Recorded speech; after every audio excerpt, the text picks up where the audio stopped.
Pour relancer l'économie ruinée par la pandémie du coronavirus, plusieurs pays ont lancé le déconfinement d'une manière progressive.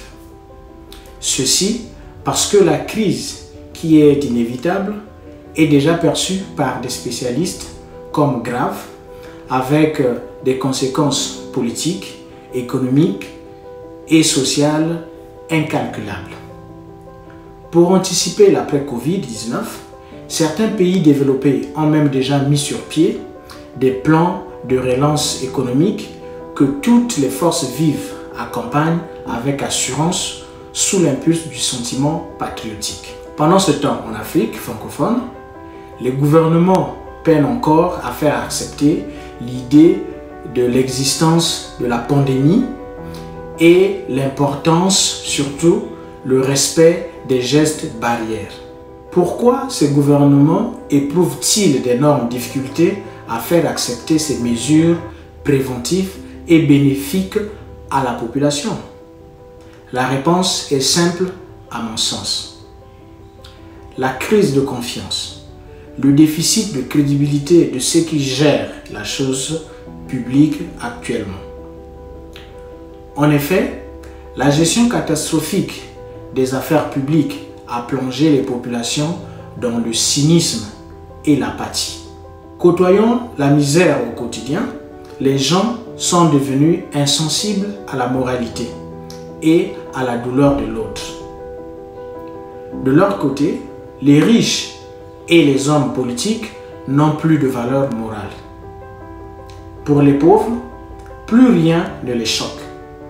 La ville est sale, les odeurs infestent les rues, mais ça ne choque plus personne.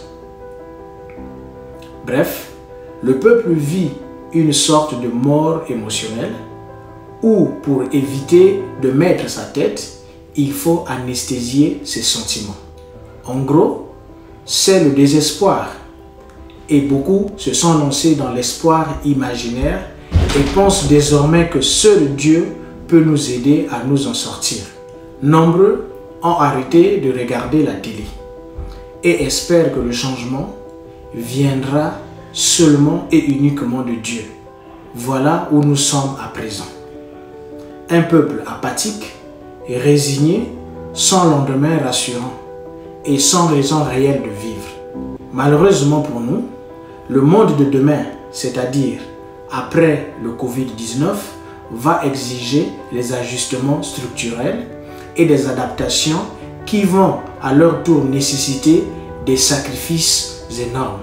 Demain, dans l'après-Covid-19, les armes serviront à empêcher aux gens de protester, mais non à pousser les gens à balayer les rues.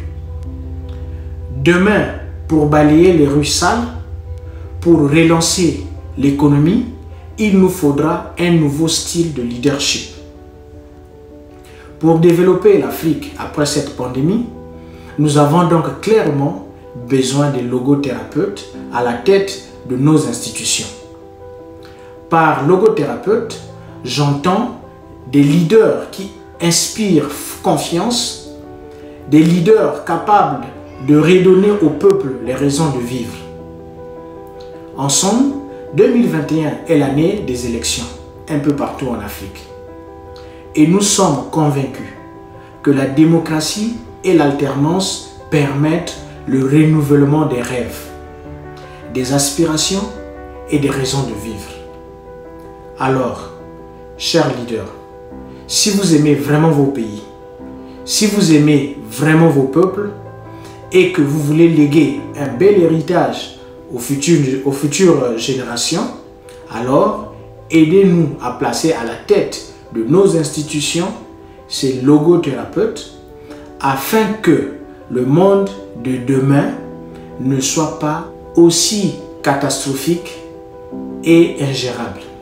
Surtout, n'oubliez pas qu'un peuple dans un état d'apathie peut devenir plus dangereux que tout ce que vous avez connu jusque-là. Et n'oubliez pas, Nietzsche disait, celui qui a eu une raison de vivre peut endurer toutes les souffrances du monde.